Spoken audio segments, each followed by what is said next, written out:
Hello chess fans, this is Chess to Impress with another impressive position from the history of the game. Let's get straight to it. This is Vladimir Kramnik with the white pieces. He was then world champion because this game was played in 2003 and his opponent is his Russian compatriot Yevgeny Bareyev. They played on the 14th of January 2003 in the Wijk aan Zee Super Tournament. It was a third round. Kramnik was white and Bareyev was black. It was a Caro-Kann opening, the main line, and this is the position after the 45th move. Let's look at the position. Both sides have a rook and a minor piece and 6 pawns. White is better, he has more space, his rook controls the only open file, and his king is more active than black's. But how do you progress? How do you break through? Kramnik made a beautiful move, a move worthy of a world champion. Here he played the quite amazing, impressive move, bishop f6, putting his bishop and priest just like that. Not even taking something on f6, just bishop f6. Well, why is this move so impressive? What if black does nothing? What is the threat? Well, let's make a silly move for black. Let's move a4, a3, just to show the idea that Kramnik had. What happens then is bishop takes g7, sacrificing the bishop after all. Well, black has to take, and then h6, and the pawn on the side is the natural enemy of the knight, because there is no way black can now stop the pawn from queening. The knight cannot control the pawn from this position.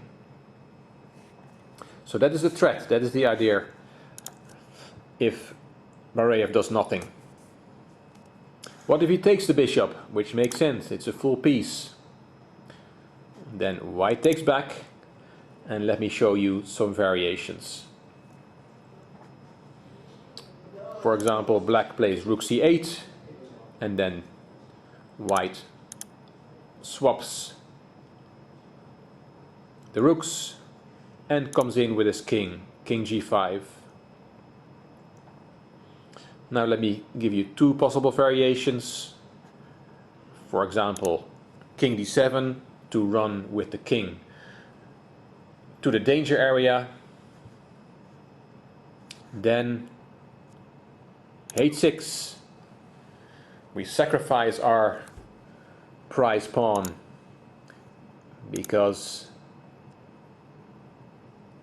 white is winning in this position. And why is white winning? Because he will win the f7 pawn. And of course Kramnik had to see all this before he played bishop f6 on the 46th move, and we're now on move 51. Let me show you a little example. e5 to make some room for the king, then king h7, because king g7 would be a big mistake, because then actually black would win the game. But king h7, and why, you'll see that in a minute. For example, e4, then king g7, black has to protect his pawn, and now there's only one move that wins, but white still has one tempo, a2, a3, and white has to let the f7 pawn go, and then the f6 pawn will queen. So Kramnik had to see all this before he played that bishop move, bishop f6 move. He had to count and make sure that he was gonna win his position by one tempo. Of course, if you move the moves around a bit, then the same thing applies. White always has one tempo to win the game. Now back to this position where we played king d7. Let's try something else. Let's try and play the knight around and see if that works. Knight d4,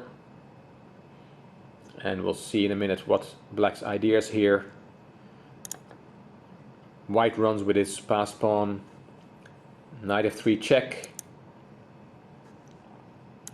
King h5. Knight e5.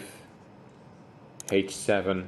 And now black is just in time to control the h8 square. But it will not help him,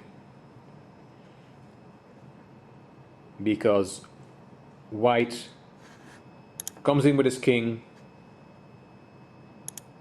King d7 to help out, but king g7, and now, for example, e5,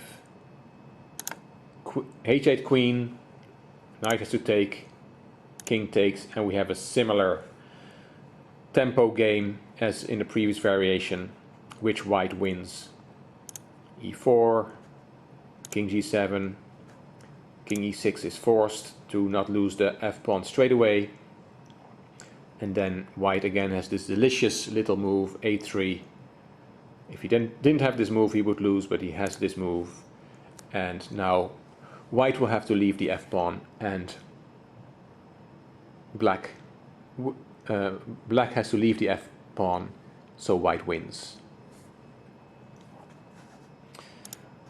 Let's go back to this position. So he cannot not take the bishop on f6, and he cannot take the bishop on f6 either.